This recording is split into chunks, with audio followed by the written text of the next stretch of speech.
ja, finanskrisen, klimakrise, fødevarekrise. Velkommen i 2009. Et nyt år, hvor vi stadig producenternes overskud af teknologi.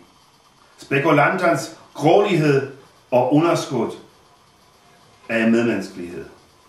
Og jeg spørger igen, eksisterer fremtiden overhovedet? Valgmuligheder, tvivl og tro. Vil vi brænde så meget for en idé og udleve vores egoistiske behov, at vi er parat til næsten hvad som helst for at realisere dem?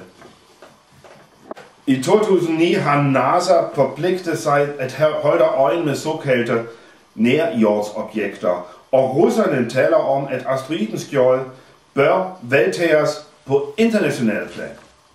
Men hvor står er risikoen for, at jorden bliver ramt af en asteroide? Og kan vi overhovedet stille noget op, hvis forskeren finder ud af, at et kæmpe objekt er på vej mod kloden? Ligesom NASA stod sportsverdenen ud overfor en kæmpe udfordring i 2009. Dopingbekæmper har altid været bagud, når de skulle udvikle test til at afsløre snyderne. Men snart er kampløbet måske tabt for altid. Allerede i 2008 var man tæt på at lære doping som et umuligt at afsløre. For hvor man tidligere har tilført kroppen forskellige stoffer, kan man nu manipulere men kroppens egen gener og få på til at få eksempelvis produceret mere naturlig EPO. Og allerede i 2008 var der en kæmpe problem, at prisen røg i luften på fødevaren, samtidig med den og tidligere var fantastisk, at priserne eksploderer på boliger. De næste år 10 eller 2 kan vi forvente gennembrud inden for genterapi, medicin, robotteknologi og kybernetik. Det kan give os endnu flere aktive år.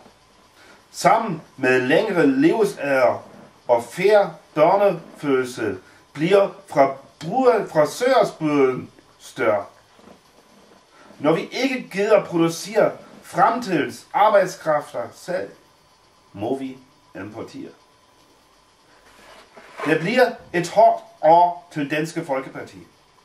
Og så men også for Obama, som bliver sponsoreret af Chevron, USA's handelskammer, Mastercard og mere. Og vi bliver alle mere pragmatisk med alderen. Udtager Pernille Krantz-Theil, som måske bliver mere traumatiseret. Alle magthavere starter ud som pletfri. Den dårlige nyhed er, at de kommende år er måske ikke helt så sjov, ligesom de forgangne år. Den gode nyhed er, at måske er det kommende år ikke blive helt uovervejende. Begivenheder som finanskriser forandrer meget. Men der er også meget, den ikke forandrer uden indblandinger. Det er værd at holde fast, at det faste holdepunkt i sådan turbulente tider er fremtiden. Udfordringen er nu, at vi alle bliver i stand til at udvikle en ny og sund sans for vores egen og andre myter. For det skal gøres, må andre tage sig af. Det kan jo ikke være mening, at jeg løser alle problemer. Min største ønske er faktisk, ligesom sikkert mange af jeres har faktisk allerede gættet, er at få babycoaching i daginstitutionerne.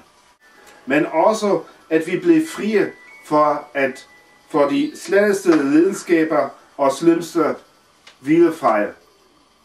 Herskesyge, stolthed, forfængelighed og fejhed. Med denne ønsker skal der herfra lyde en kæmpestor nytårshilsen til alle dem, de har bidraget aktivt til min eksistens. Til alle vegetarier med bredder. Til min svigermor og Sitas søster. Til tollerne uden grænser.